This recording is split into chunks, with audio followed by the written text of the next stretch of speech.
What is up, everybody? Welcome back to another video. In today's video, we are here with another Detroit Lions video, of course, man. And today we are here with our first official preview / prediction for the 2023 NFL season, man. I cannot believe we are here. We're talking Thursday Night Football. We're talking the first game of the NFL season in Arrowhead.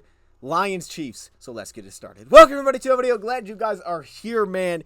And as you may be able to tell, I'm a little bit fired up about this one. Okay, I just had one of these Celsius drinks. All right, I got the energy flowing and I didn't need it. Trust me, I didn't need it. I just did that to keep working through this video, taking notes, keep watching some of the All 22.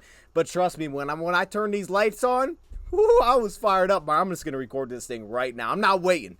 Oh my goodness! And I thought right before I started recording, we only get 17 guaranteed true cracks at a preview / prediction. And I'm pretty darn sure I hit on none of my score predictions last year. Maybe the year before that as well. And also maybe the year and the year. Look, that's not what's important. The important thing is that's going to change. Maybe. Probably not. I'm going to try. Look, I want to hit on one of them, but really the only thing I care about is if we win. Like, I would rather be wrong, and if you guys know me, all right, I try to be very, I'm there's no bias when I'm talking about like things that stand out to me when watching the teams, but if it's very difficult to put the score prediction because I struggle to pick losses. I mean, I don't know. The biggest thing is talking about the two teams, what I'm looking for in the game, and seeing if maybe there's some things that come true. Like, hey man, okay, I thought I'd see that, and I did get to see that. I think last year we took a massive step forward in being accurate in some spots. Other things I'm just not going to know, especially for week one. This was difficult because all of the All 22, all of the film you can look at is from last year or years before that. And the problem is number one, there's a lot of new pieces. So you're watching a team like the Chiefs, and I'm watching them play multiple different teams, trying to get different looks. Okay, how do they play a team that does this? And then you see a player and you're like, oh, he's not there anymore. All right, so what's it going to, I don't know, because the guy that we're going to see was not playing because that guy was there. Or maybe you have a different coordinator like Eric Bieniemy who is no longer there. I know it's Andy Reid, but I'm just saying there's a lot of changes and there's a lot of, I don't know what we're going to get. And there's honestly that with the Lions too. Now there's things I anticipate, like maybe more zone rushing as a whole. We were the most versatile rushing team in football last year, and I do anticipate that that's going to continue in a sense, but maybe it's more zone rushing overall because of our personnel on the offensive line, the running back room, or you talk about kind of the cornerback situation and in the back end, the pieces that we have. How does that impact what we do coverage wise? But then even in saying that, every week, as we were one of the most man-heavy teams last year, there still is adaptations. You play to what you are, but you still do adapt week by week. We did see that last year in coverage when we would review games. And I think this is a great week to start off with when we talk about that and kind of what my expectation is, and then also what Aaron Glenn goes with, okay? Because there's a very good chance that he doesn't go with what I expect, but he might. So we'll see. I'm going to tell you guys what I expect. That's why you're here, right? Anyway, so let's get into it. The first thing I want to start with is the injury report, and there's not a lot of time we need to spend on this, which is fantastic. It's week one. Now, this is something that we did touch on a little bit in our Bleacher Report stream. Shout out to everybody that was in there. We'll be there after the game. Also, we're going to be live tomorrow, Lions Chiefs, so if you want to, tune in, check us out, react with us for a little bit, definitely do that. But the Isaiah Buggs situation. Now, I won't spend a ton of time on that in this video because, I'm going to hit on a lot of other things, so I'll spend more time there. But I'll touch on it a little bit in terms of what I maybe anticipate from our defensive front. But one thing that is important to keep in mind is that when you're talking about the first week, when there's not maybe a ton of injuries, which is great news, you have Julian on IR, but you already knew that he was out because of that, or Jamison Williams, who is suspended for 6 games. I mean, when that's the case, not everybody can be active, right? You can't activate every single player on the roster. So because that, certain guys are going to have to be a healthy scratch, and we were basically reported that it was going to be Isaiah Buggs as one of those players, and maybe he wasn't necessarily super happy about that. And I completely understand why. I mean, like, why would you be happy about that? Like, I'd be fired up too. I'd be upset about it for sure. I mean, Thursday Night Football, I'm not playing. I'd be fired up as well. Maybe that's not something I would have necessarily done, but I think it does speak into maybe what the Lions' game plan is week by week and adapting to that. But also, guys like Benito Jones, who anticipates going to get a lot of those snaps, he played well in the preseason. Every week he was pretty good. So, anyways, taking a look at the injury report, really the main thing to hit on with the Lions is Emmanuel Moseley has been listed as out for this game. Limited participation all week. I don't know that we expected him to play week 1. I mean, I wasn't really sure on that. And even if he did, I don't know if he would have started because of just the amount of time that he had missed. But I definitely think it's a possibility that week 2, I mean, you're talking about a couple of extra days to kind of get ready and back to the Lions. So maybe week 2, we start rotating him in. Maybe he just jumps in as a starter. I don't know, but he's not going to play this first week, which is understandable. But outside of that, we're healthy. Big one, Frank Ragnow, full participation after a rest day. Oh man, we're coming in with this offensive line looking good. I'm so pumped about that. And also, Iffy is set to be in, which is great safety depth. And I know we was talking about him as a matchup piece. I really don't expect that to be the case, but, you know, I mean, maybe in some universe, the Lions try to do something like that. Now, on the flip side, Kansas City, you look at a guy like Travis Kelce. That's the big one, as well as Chris Jones, who is not officially on the 53-man active roster right now, but he's not going to play in this game. He may not play for a little while, and that is massive.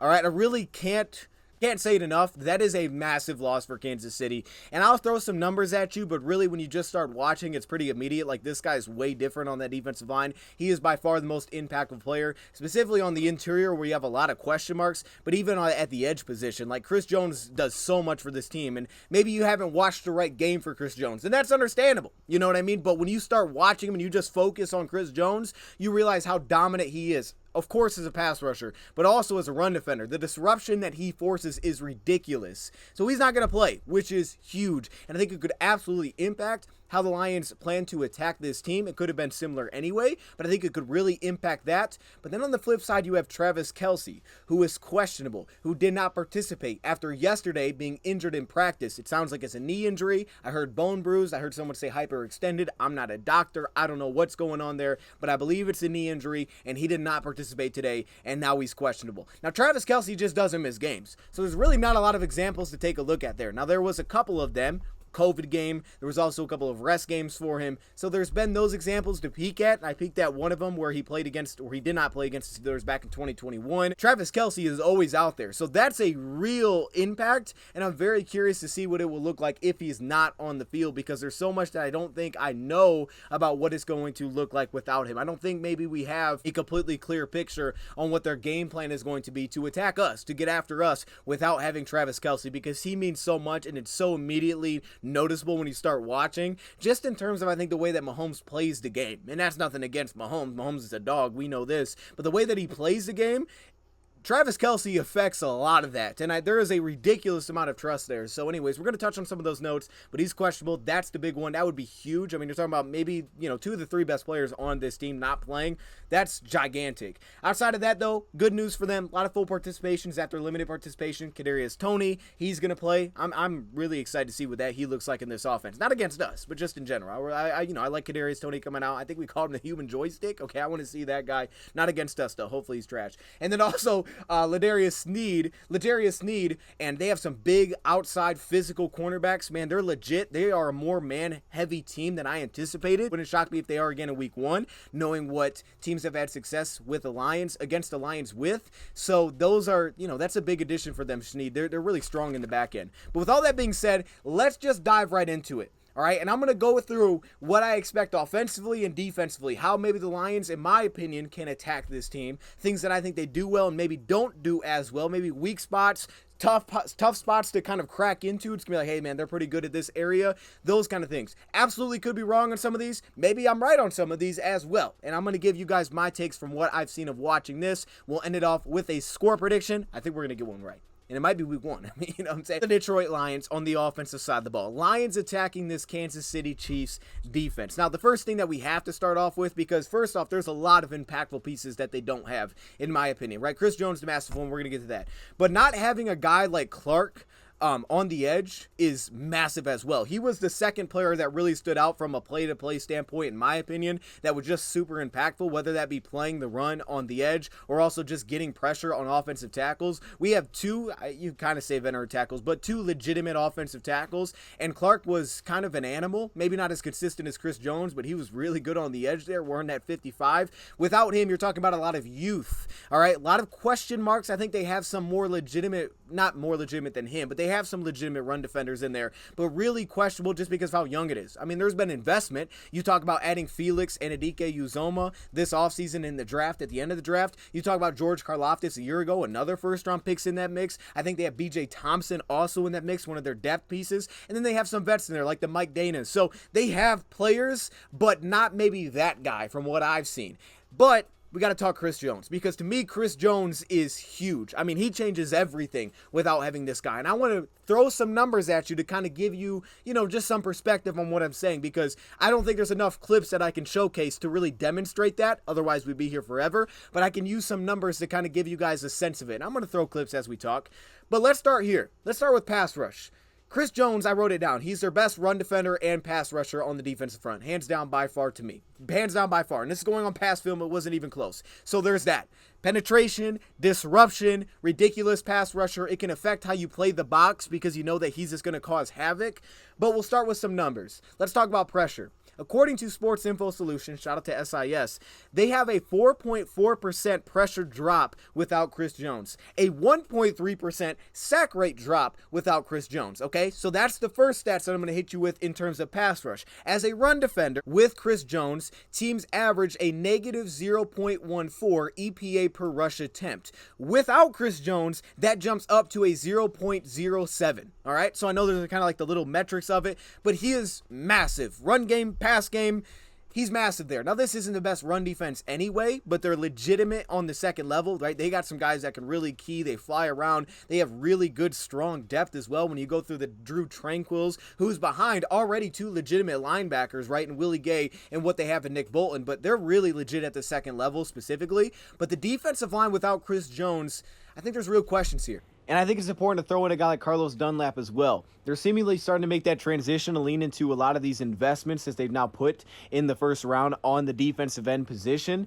But those are real vets that had proven themselves specifically as run defenders. And they were real solid in that sense across the board. And it really helped them, be able to handle multiple gaps if they wanted to up front, because you could really trust what they had across the board. And one thing that I noted when I watched all the games, 4 or 5 games, just looking at different teams, getting different looks to see how maybe they played it in the last year or maybe even in the past beyond that, is I didn't see a team consistently go at them with the run game. And this is a team that I noted against everybody that they played loves to sit in 2 high shells, right? 2 deep safeties. Now, they would roll a lot post-snap, but they love cover 2, cover 4, cover 6. I told you they were man-heavy, so there will be, roll downs out of that cover 1 looks. They'll roll into cover 3. They'll do things like that. But they play a lot of 2 high safety pre-snap. And now, with that, I think it's a real opportunity for the Lions to attack them on the ground game. Staying ahead of sticks is massive, right? This is a very creative defense. I'm talking about giving you different looks in terms of pass rush, whether that be blitzing or not blitzing. They only blitzed about 24% of the time, which was kind of middle of the pack last season. But when you watch them, it's a very unique style. There's a lot of moving parts, whether that comes from a slot corner, an outside corner, a safety, a linebacker, different defensive linemen coming and dropping. There's a lot of movement post-snap, and they really do hide it well. They don't give you easy tells. Now, they'll kind of move right before the snap, but it's not easy to pick up on where something is coming from and where it's going to replace from.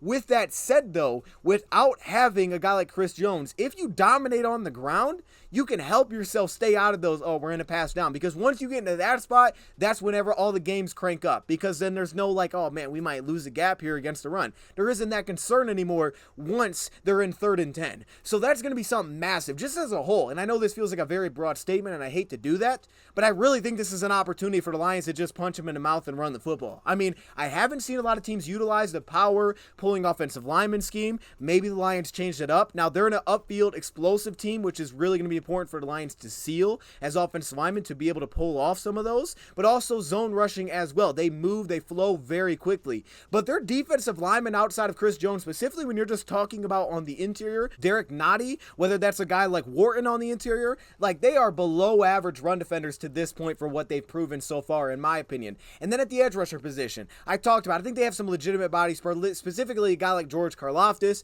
Mike Dana can really pop against the run from time to time. But again, real questions. Felix, real questions about their ability to play the edge. So even if you're talking about getting outside, stretch runs, whatever that may be, I think you really want to test those edge rushers early. Make sure that they can handle that, right? Can they handle a tight end? I know Karlaftis can handle a tight end. We've already seen that in the NFL, so maybe that's not the best thing to test. But really test that early. I would test it early and just see what kind of resistance you get. Because for a team that I saw play so much too high, I wonder if you can start to really get them to roll out of that. They, majority of the time, are not playing with a second high safety. If you can continuously force them to get out of that kind of look. One of my overarching themes is that I felt like this was a team that would like to keep things in front of you, right? 2 deep safeties, cornerbacks may play off coverage, a lot of cover 2, a lot of cover 6, versus a team like the Chargers who play with a lot of tight splits, single back looks, cover 4, cover 2, those kind of things. With a lot of those looks defensively, they seemingly gave up a pretty high completion percentage. They'll give up the flats. They gave up about 66% completion percentage, which was the 11th highest last season. However, they only give up 10.2 yards per completion. Now, I understand these numbers are really tight together, but it is a pretty low number per completion. They don't give up a lot of the splashy plays. It's like, hey, you're going to catch that and we're going to finish on it. So I really wonder if the Lions have an opportunity to open up a really beyond what we've seen for the Kansas City Chiefs because of the lack of Chris Jones and because they can potentially force more resources into that. Now, we're going to talk about this man coverage because, like I said, I do think they lean way more man coverage than I anticipated. Now, most teams play a majority zone, and even them, they play a majority zone. But through week 12, they had the 7th highest man coverage rate in the NFL, and I think that even continued through the playoffs. Big reason for that, this is a very smooth, fluid, defensive back type of room, and I think you have a lot of real nice players in terms of coverage. Very versatile. We'll talk about the second level here. Very versatile, whether that's Willie Gay dropping into coverage who can really move around. Now, we'll talk about him because I think he can be attacked a little bit there. Nick Bolton, who looks really solid in coverage. Leo Chenal, like they have legitimate coverage linebackers. It gives them so much flexibility, gives them the ability to give you a lot of different looks, whether that's covering the seam, covering a hook curl, getting out to the flat, whatever it may be, they can really move. Safeties, Justin Reed will come down and play coverage, and I don't think he's a lockdown man-to-man coverage player, so if you get him on a slot one-on-one consistently, look to attack that, but he'll roll around a ton, right? They have Brian Cook in that mix. They give you a lot of flexible moving parts defensively, and I think it starts with that second level being as versatile and allows them to play a lot of unique rushing looks. So again, if the Lions could stay ahead of the chains and try to really minimize where that's going to come from, I think that would be massive for them. To that point, one thing that I did notice, little side note here, a lot of screens, receiver screens in terms of bubbles, quicks, tunnels, all of those looks you saw continuously every game that I watched. Early and often too, you saw it a lot of quick hitters on the outside because of the way that their cornerbacks usually are playing in coverage. They like to get those quick hitters, pick up 4 or 5 yards. I think that's how some teams would stay ahead of the chains in their opinion. You talk about the cornerback position for them, they're legit at cornerback, and I didn't know this, like they're really legit at cornerback. Isaiah McDuffie mans that slot role. He's a real young corner that doesn't have the best length, so I do wonder when you talk about just matchups specifically, because one thing that is my keys to the game, and I'll just spoil it now, find that matchup. For a team that plays more man coverage than most teams in the league, or at least they did this past season, you need to figure out which matchup that you like. Now, of course, we all like St. Brown in the slot, right? But they play so smooth. They communicate really well underneath. Their safeties utilize help really well. The reason it'd be nice to get that run game going is to hopefully get those linebackers to take like a step forward, especially on early downs, maybe even the safeties as well, to open up some of the second, third level passes. A play like this, watch the safety utilize that leverage so the linebacker is sitting inside leverage here. So as he rolls down this cover 3 look on this out route against the tight end, he aggressively gets outside, knowing that he has the linebacker to his inside. And across the board, on top of that, they play with good depths. Watch the other off-ball linebacker get good depth, take away this dig route when he wants to come back to it. It's not going to be as easy as that. But if that's your matchup and you're getting that look one-on-one, go at it. But I do wonder if that's the spot the Lions can really attack. Isaiah McDuffie is one of those guys that I think had some areas to really get after him, specifically if you can get a bigger weapon on him. And I do wonder if they try to get a guy like Sam Laporta a couple of those matchups from the slot, or maybe in line as well. Maybe try to get a guy like a safety on him or a linebacker. I do wonder if that's a real matchup they try to tap into this week, because it feels like there's an opportunity there. But on the outside with Snead, who's a big corner, as well as Jalen Watson, who's impressive, man. He's physical, 6'2", 200 pounds. They have big outside physical corners. Those are guys that can really press. They can get after you. And if you watch a team like the Chargers, who I felt like were kind of stagnant offensively, but they have their big bodies, those things were contested consistently. Now, I think we do things a little bit differently. We don't try to have as many contested passes. We try to really create separation with leverage, those kind of things. They're cool with throwing those passes, so that's them. That's cool with it. But find that matchup, and maybe that's Marvin Jones. Maybe that's Marvin Jones Jr. dominating, being the guy that you can put it up in a contested situation, and he takes the ball down like he has in the past. But here are a couple things that I'm circling defensively. The first thing that I really want to circle defensively when we're talking about the linebacker position is that man, Willie Gay. Willie Gay is a really good mover, really fast as a run defender. You see it against teams that like to zone run, right? He can scrape really well. And again, with the movement skills that they have at that level, they can really disguise a lot of looks. With that being said, though, I do circle Willie Gay because he was a guy that I noted that would have occasional, I felt, missteps. There would be some delay, and he would really buy on your eyes as a quarterback. So when they would roll into just a standard cover 2 look, right, and you would be in that position where you'd have that kind of beater, right? He was a guy that you could really get to bite. Seemingly, to me, he was a guy that you could really get to bite based on the quarterback's eyes and maybe lose a little bit of discipline to his zone hole, and he could start to lean out of that. And that's where you could hit him for some of those quick hitters. So I really circle a guy like Willie Gay in zone looks to potentially try to get into the mix there. You also saw it here against the Philadelphia Eagles where they run this crosser. And this was nothing terrible, right? But they utilize their tight end to get up the seam here. It takes his attention. Then as the drag comes by, they communicate, hey, take that, but he's a step late to cover this drag route over the middle of the field. Now, one thing that we pointed out a lot last year with Ben Johnson, and I love it, it's kind of like Andy Reid in the sense of a lot of fast motion, a lot of leverage created. They dominated zone coverage, so if Kansas City decides that they want to lean into that, Lions have already proven they can be very successful as long as they're picking up pass protection. They've been very dominant in that sense. They just had some hit and miss, specifically in man coverage, so that's why I talk about finding that matchup. And don't overlook a guy like Khalif Raymond. Of course, what he can do over the top if they can get the safeties to lurk a little bit underneath or some quick hitting screens, pulls those cornerback downs or some wide zone plays,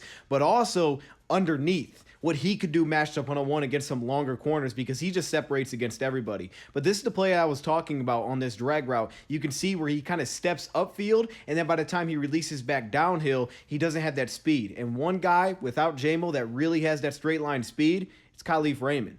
And that, of course, allows a nice little reception across the middle of the field. They communicate really well. There's not a lot of breakdowns in coverage, which is going to make it difficult against him. I was impressed by it. But he's a guy that I really circled defensively the Lions could potentially look to kind of go at a little bit. The next thing to me would be screens. Screens they were really good on. All right, the linebackers I thought really good. They were fast to read it. They were fast to take these things away. As I touched on, I think in the back end they do a really nice job of just trying to keep things in front of them. A lot of the time could change this week. But when they do that, their linebackers are just flying around. They're communicating, they're covering a lot of field, and they do it really fast, so it makes a lot of things tight window passes. So screens didn't seemingly have the most success.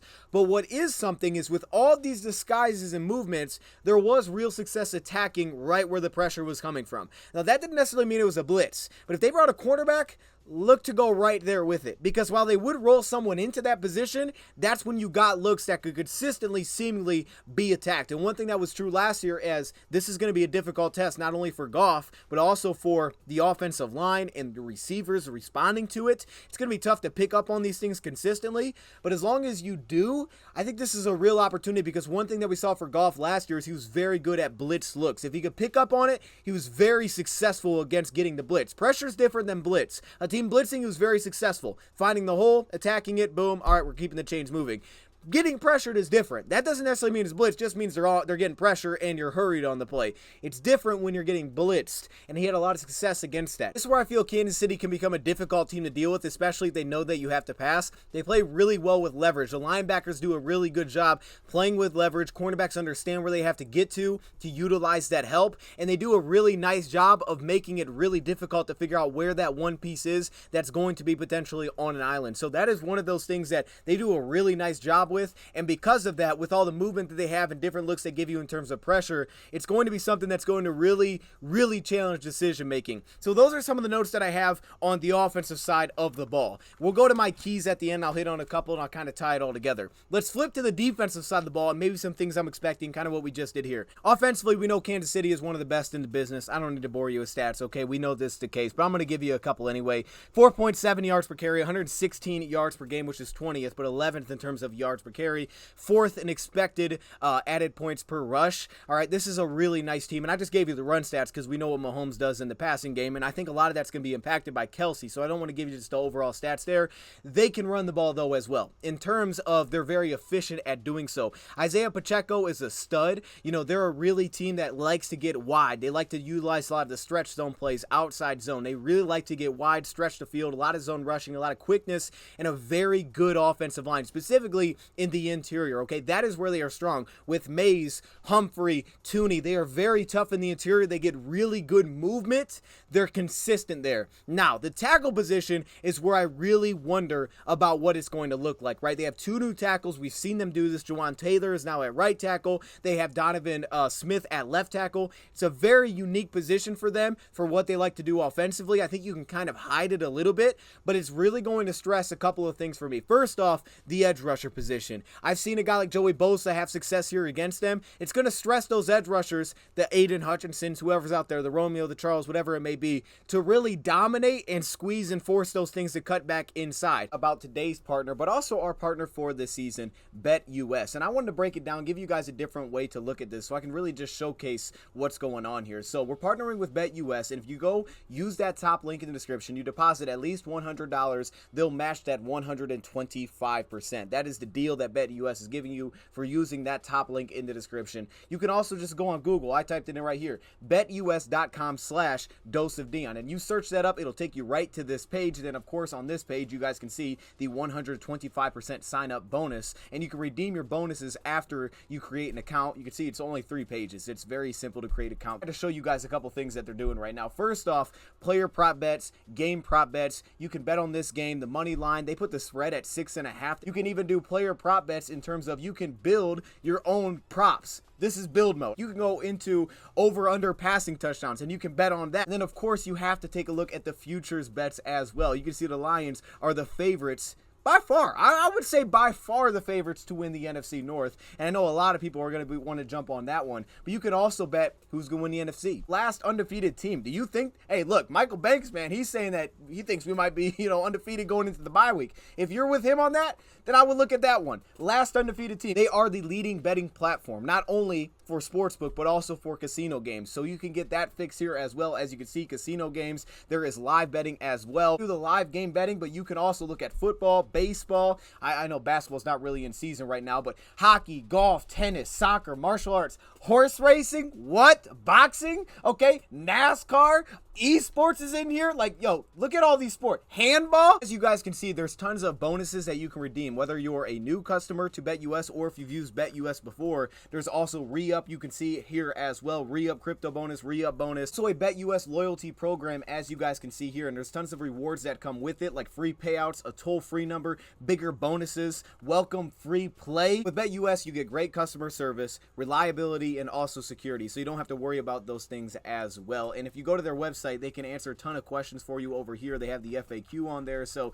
you can find any questions that you may have on their website. BetUS, top link in the description, or betus.com/DoseOfDion. It'll take you right there. You sign up, and let me know if you sign up. Screenshot it to me. Let me know, like Cincinnati, what their approach looked like, because I think there's a lot of similarities schematically, but a lot of times you'll get 5-man fronts, depending on what their personnel, of course, is. You'll get a pure zero technique from a team like Cincinnati, that nose tackle, sometimes be asked to 2-gap, and I think that could be a scheme reason for the Lions, with whether Benito Jones, Broderick Martin free up a little bit of space and allow them to get very aggressive in terms of you could lean on, having 3 techniques. Sometimes they would do 2-3 techniques. Maybe you had a 4-I or a 4, which would be your John Kaminsky, Josh Paschal. But also, if you have that nose tackle and you believe that he can handle 2-gapping or maybe a gap and a half, because sometimes they would shade, is that maybe you don't have to be as dominant at the point of attack, especially if they're trying to get wide. Now, if they're trying to hit you with some inside zone, you're really going to have to handle that double team better, and I think Benito's going to get a big nod in this game, and that's why he's explosive upfield, but he's also proven that ability to hold his ground at a solid level. You're going to get those, so that's going to be very challenging. But if they do that, it's going to free up, I think, the Lions to get very athletic in the interior, in terms of Paschal getting looked between the tackles, tackles, John Kaminsky getting more looks between the tackles. And what that helps you with is you're going to have to match laterally against a lot of these zone runs. You're going to have to be aggressive. You're going to have to get upfield. You're going to have to set the block. You can't get trapped behind the play. So you're getting those athletes. Lee McNeil's going to handle a lot of the 3-tech responsibilities, I assume. Levi will probably mix in as well. You're going to have to handle that because they're going to attack you with that consistently. It's what they like to do offensively. Now, they'll tie some RPO runs to it, which we're going to talk about in a second, but they like to do that. So I think that's a big reason why they may be leaning into more of the pure nose tackle, but also the explosiveness upfield. With that being said, though, we got to talk about Travis Kelce and the impact like we did with Chris Jones. So with Travis Kelce, without Travis Kelce, what is the main difference here? Because we know there's no Chris Jones. We're not completely sure on Travis. So I want to hit on a couple of both sides here. With Travis Kelce, what does it mean? What were my key takeaways? Well, first thing is you got to get bodies on him, and he takes a lot of attention. All right, whether that be the LA Chargers who gave up a touchdown. You can see the safety coming down to help out on Travis Kelce just because of the impact that he has. But he's not stationary. Kelce moves a lot. You get a lot of motion. Now, not necessarily fast motion, but you get a lot of motion, a lot of leverage creation, and a lot of isolation. Where Travis Kelce is really good for Patrick Mahomes is coming back to Travis Kelce. Not necessarily consistently being the guy that's the immediate first read, but he's a guy that he can come back to and trust that if he's one-on-one, I'm just going to put it up there and he's going to make that play. And I'll show you some examples to that. You have to give him bodies. Specifically, he likes to line up in a slot. It makes it tough because you can't always chip him right off the line and slow down his route. With that, though, when you do have the opportunity, do it. All right, we saw a team like New England do it to us, right? They started chipping our slot receivers because of how tight our splits were. Now, we had to adjust. We had to hit some quick hitters second half. We had to kind of get him out of it a little bit. But it was something that they did. It was something that I've seen teams do to Kelce and have some success. They can really throw off the timing. So if he's lined close enough, those edge rushers need to stand out there. The Lions may attempt to play some wide alignments with their edge rushers. It could be another reason for the interiors change a little bit to get more big bodies in there because they may attempt, even with a 4-man front, to get really wide. I saw a team like Philadelphia do this. I think that's more what Philly just does. But you get really wide on the play, one, to help out if Travis Kelce's lined to slot, get a hand on him, right? Slow him off his release. But also, two, on top of that, really help squeeze and force everything back inside. Flow it back inside. Get outside. Be the furthest outside when they get the tight ends and their tackles when they're trying to get wide on us. So that's the first thing. You have to adapt to him. Trust the timing. All right, this is massive. Now, Patrick Mahomes, you see him move a lot in the pocket, but when I started to watch him more and more, I started to realize, like, he's moving a lot, but it's not everything's a broken play. It is still on time. He just moves in the pocket a lot. This is a guy that I think you can get, I won't say happy feet, like he's not panicking, but you can get him to kind of move around a little bit by just adding an extra rusher on the play. Sometimes maybe not even add an extra rusher, just bring it from different spots. He will get a little bit kind of, I think aggressively moving within the pocket once that first read is there. Now, if someone dominates, right? If Aiden Hutchinson dominates against one of these tackles, that will throw him off the spot consistently, and you have a real shot at success. But the interior is going to be really tough to crack for the Lions in this game. Though I will point out, I noted a couple of breakdowns specifically in the interior. Not as many just blown blocks, but a few breakdowns. Was really good to me because it wasn't necessarily just everything was a broken play. I know we talked about that in the past, but it was really the ability to find kind of whoever that last piece was, reading the safety initially on the play, seeing where that safety would roll to, so recognizing, okay, which guy is isolated one-on-one, that receiver being really good at winning the leverage battle, and then Mahomes being able to go from one that's not there, the setup, whether that was a stack, whether that was a motion for Kelce, whatever it was, that's not there. I'm going to come all the way back and find that guy that was isolated one-on-one. But he stays within the rhythm and the timing. Now, one thing to that is you can get occasions where he will throw it into real heavy traffic. And I thought a big part of that is, oh my goodness, they're going to test you because it's week one, and I hope we're there. Communication defensively got to be on point. In terms of the back end, the linebackers, whatever it may be, I think the linebackers are going to be a key in this game because of all the help that they can give you underneath. If you play more man coverage, which is something that I anticipate the Lions will do. Initially, I'm coming in thinking more zone coverage. If you look at it, it's been a recent shift again. They kind of went back to playing more man coverage against Kansas City. Other teams around the league is. You could just look at personnel and be like, well, they don't have Kelce. Of course you play man coverage. But just when you watch how that offense kind of works, this is a team that I would lean more man heavy against. Maybe the Lions don't, but I would lean more man heavy. The issue with that is they know that. So they've had time to adapt to it. And the way that they've done that is they are so creative offensively. They create so much tough leverage. They isolate Travis Kelce on a matchup that they want, and they do a lot of the, the picks at the line of scrimmage. They do a lot of switch releases. They make it very difficult. There's so many examples if they know you're in man coverage. Very difficult, right? They're going to make you switch routes off. They want you to take a bad step and then be off in coverage.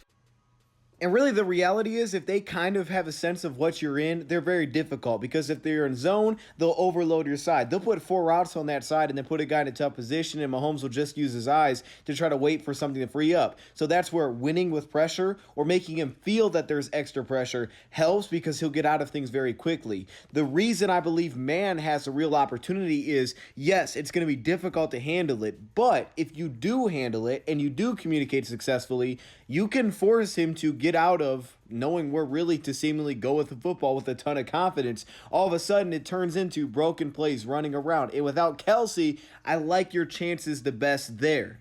They are so good at attacking man coverage schematically, not necessarily just player personnel. Because I think you look at it personnel, it's good. Like MVS is the guy I circle without Kelce. Most dangerous weapon, especially at receiver, because if you look without Kelce, the receiver targets go way up. It's MVS, Marquez Valdes-Scantling, because he's a legitimate level 3 route runner, right? He presses leverage well, he's fast, he's really good over top. Now, without Travis Kelce, what has that meant for the Chiefs? In this small sample size, what has it meant? Well, I shout out to CBS because they put a lot of these numbers out there, so I appreciate them, and it really ties into what you see.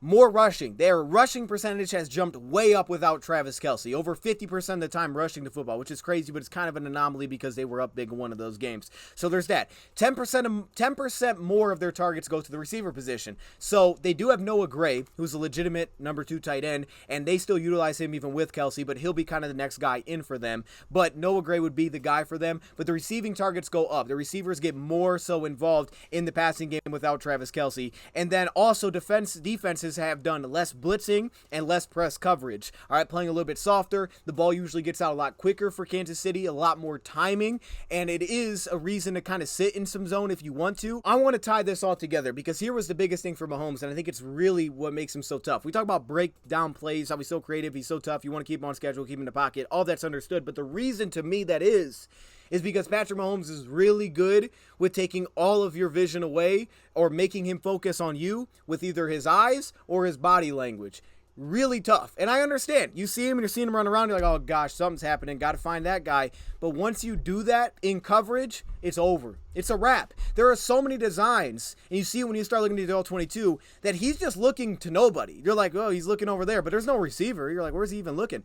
And it's to set up double moves. He's setting up double moves on the entire opposite side of the field to just get a linebacker to start to flow away from where that route break is eventually going to happen. Running kind of an angle route inside, back, outside, where he's looking to the right side of the field. No one's even over there. But as soon as that linebacker doesn't necessarily match the tight end and instead just starts to flow that way, it breaks back outside, guys wide open, and he fires it. He throws so well in the move that for you defensively, you can't consistently, to me, be spot dropping in this game. You can't be spot dropping in zone. It's got to be more match. So communication's got to be key, whoever that is. If your edge rushers are going to be physical, that's very helpful on the tight end or whoever's sitting in that slot. But communication is key. Linebackers need to help us because they can really help with leverage on some of the man beaters that they're going to try to utilize underneath if we lean into that. That discipline is so key in this game. And I don't see a lot of spot dropping because of the complex routes that they will run from really every alignment on the field. And because of that, if you're not matched up and just finding somebody, specifically Travis Kelce, just like Campbell said, hey, when something breaks down, find that guy, right? Don't like, hey, okay, let me get to a spot. It's fine, where is Travis Kelce? Because it's the double moves. It's the creation that they do in their route tree. And they do the same thing with their double moves over top, right? They'll stand in the pocket really late if he feels like he has an isolated one-on-one. If there's not a safety over top, not to stand and throw to a safety, but if he's isolated and he realizes that, he'll stand in the pocket and take a hit to just let it go because he can recognize where that look is going to be pre-snap. So it is going to challenge Cam Sutton. It is going to challenge Jerry Jacobs one-on-one against some of these outside receivers when they get that. They're not the most dominant outside receivers, but they're legitimate over top threats, and they lean into that role completely. And the final note I will say about Travis Kelce in terms of what he brings to this offense, and Noah Gray, kind of the same thing, but just at a lower rate, is all of the delays, whether that be tight end screens, but also delays. So we talk about, again, matching up some of the rollouts, the design rollouts, the movement that they get with Mahomes. A lot of it, you'll see the tight end block, chip, and he'll just sit down and wait. And he'll just delay and sit there, and they check it down to him, and all of a sudden he's running with the ball in his hands. And it's like, where was this guy? Everybody kind of loses track of him. Can't lose track of this guy. It's why I lean a little bit more man-heavy, but I also lean more matching defensively than just dropping into spots in this game. But we'll see. Maybe the Lions have a really good plan for that, and they handle that better than I expect. And again, if Kelce does play, I'm very curious to see who we match there. He's going to get a lot of different matchups because they're going to move him so much that they're going to force you, if you want to rotate safeties, they're going to force both safeties to play a man-on-man. They're going to find a guy that they feel like they can beat. I really like C.J. Gardner-Johnson on him, but they're going to find a guy that they can feel like that they can attack in the secondary. The good thing is I don't think we have any like, you know, we're going to expose that guy, but it is all the stacks, it is all the leverage that they create. It's so tough, especially when you're showing man coverage, to be able to hang in that area. So to recap, here are my key points to watch for in this game. Defensively, linebackers, whether that's Jack Campbell, Alex Anzalone, Derek Barnes, I'm more so focused on the first two because they're going to have to deal with some offensive linemen at the second level, likely on some of the zone plays. They're going to have to be able to cover a lot of field, but also they're really going to have to help us in zone coverage, I think, underneath when they're dropping into zone for leverage sake, for pick plays, help us pass off routes because they're going to run a lot of crossing looks. And that is the one thing that I did point out, right? I said, hey, Mahomes will throw some things into traffic. If you do a really nice job of, say, as a corner, this is a great example here against the Chargers. Cornerback, his man releases over the field. They like to do a lot of these crossing concepts. Like I said, Mahomes will just look at a spot to try to come back to another spot. And specifically with Kelce, because like there is an ultimate trust where he doesn't need to see it, he'll just throw it. So there's that. But I think just in general, there's a lot of this just trust in his receivers, but also the timing. He'll do a lot of this where if you don't do a really nice job of saying, okay, you're taking this, I can't take a couple extra steps and then pass them to you because now I'm out of my spot. That your teammate's going to take it over and you can plop back down and then find somebody, they're going to attack you with crossing routes, right? It's kind of like playing Madden. You know that guy that runs crossing routes every play and you're like, oh my gosh, this is terrible. I cannot run man coverage. That's what they're going to do, especially if you're playing a lot of man. So we talk about the alignment issues that they're going to give you. So you talk about switching routes immediately off the line of scrimmage, playing through the pick plays, whatever it may be. But they're also going to run those crossing routes. The benefit to that is he will throw it into traffic, especially if he feels like there's some heat or if he feels like you're bringing an extra rusher. He has a really quick internal clock, in my opinion.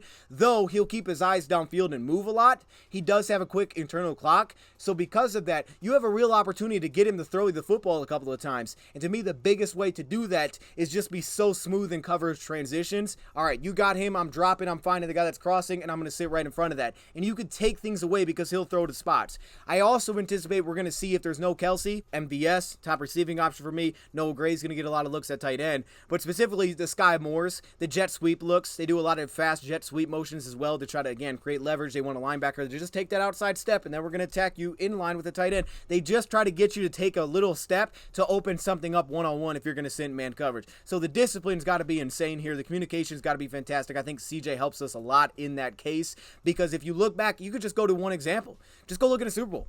Go look at twice where they do a little return motion where he's motioned across. Everybody's like, oh, I got him. Okay, pass it off. And then all of a sudden he breaks back the other way and scores a touchdown twice. Other teams do this, but they've perfected this. And they just get guys walking into the end zone. It's just one example, but it's what they do in different ways. It's tough.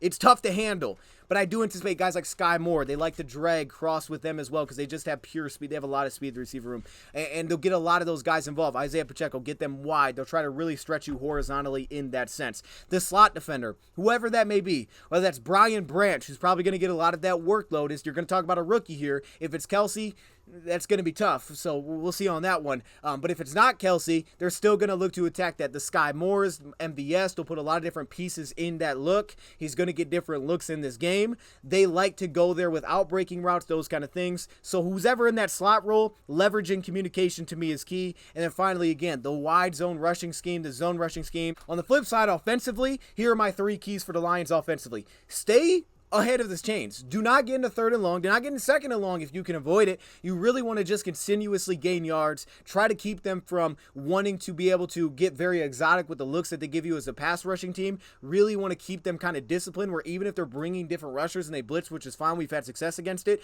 you can hopefully be able to pick up where it's coming from and it's not too exotic, like something that may take a little bit longer because you're forced to take a longer drop to push the ball further down the field. You want to try to stay out of those spots, I believe, in this game, and you want them to be a little bit more basic in coverage. So I think the best way to do that is really be consistent. I think you have an opportunity to dominate as a run team. If you can't, you still can find success, because any team that I really had watched didn't dominate as a run team. They didn't even like lean into it. But I think there's a real opportunity here, and at least you could hopefully force more bodies, because they'll press up. They'll put both their linebackers right in the A gap. With the defensive tackle, they'll get super aggressive trying to take that away. And I think you start to do that, that's where you get a lot of success. But again, they disguise so much defensively. Blitz pickups, as I touched on, it's beyond the first read. They're good. They communicated well in the past, and because of that, they could take away your first read, which that's where the blitz pickups come into play. And then finally, find your matchup piece offensively, whether that's Laporta, whether that's Gibbs, whether that's Saint, whether that's Marvin. I think one of those four, even though I just named like every single weapon, I think Laporta or Marvin are the keys for me in this game in terms of one of those two guys I think could really have a nice game, come up big time moments, and be a guy that they go to when they need it most. I think those two guys, just based on their skill set, make a ton of sense here. But they're big, they're physical on the outside, so it's not going to be easy because they're legit in the back end. They have legit players. But maybe if you can get some safeties to roll up, you can get some matchups on your tight end. You might like that a little bit, especially with the play action. You might really like what you can get with the crossing routes when you have a guy like Reed trying to chase that down, or Brian Cook. Like, there may be real benefits if you can dominate as a run team. Overall, guys, this week one, you know what I'm doing. I'm taking a win. I said I don't even know if I can predict the lot. Like, I'm just saying, I'm taking a win week one. I really believe we can win this game. At the same time, it almost kind of gives me this, I don't want to make it sound like this, but I kind of feel like there's nothing to lose. Like, it's just like, let's just go play, man. You're playing the defending champs. They're dropping the banner. Boom, boom. It's on the road. It's prime time. You got nothing to lose. Just go out there and let it loose. Like, that's how I look at it. I know they don't look at it like that, but I kind of look at it like let's just go. Let's just let it happen. We got a tough start to the schedule, but this game just feels like a, man, let's just go let it loose. You know, we got a couple of extra days off after the game. Let's just go see what happens. You know, maybe we get really aggressive defensively. I think you bring some heat. I think you try to get Mahomes moving back, as Dan Campbell said. I think you lean into maybe more man like last year. Even if that's off man, that's fine. Doesn't have to be press, especially without Kelce. Like I said, less teams do that because of that reason. So maybe you start to fall into more zone if they don't have Kelce. But overall, man, like, I got nothing to lose, man. Let it happen. Let it happen. So, overall, I do think the Lions win. I have a 26-23 win. I feel like I'm kind of going under on this score here, but I always do feel like when I'm predicting, like, oh, I can't pick 30. You know, like, 30 is a lot. But then at the same time, like, we're talking Chiefs-Lions here. There's a real possibility to score more than that.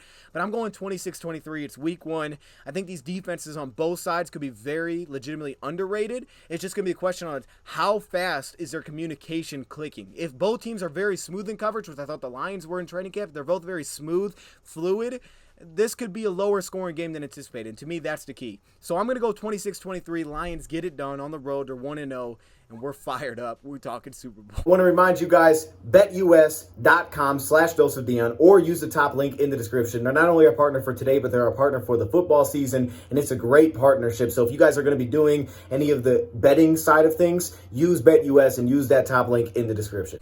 Of course. Let me know your thoughts, comments below. Thank you for watching, and I'm out.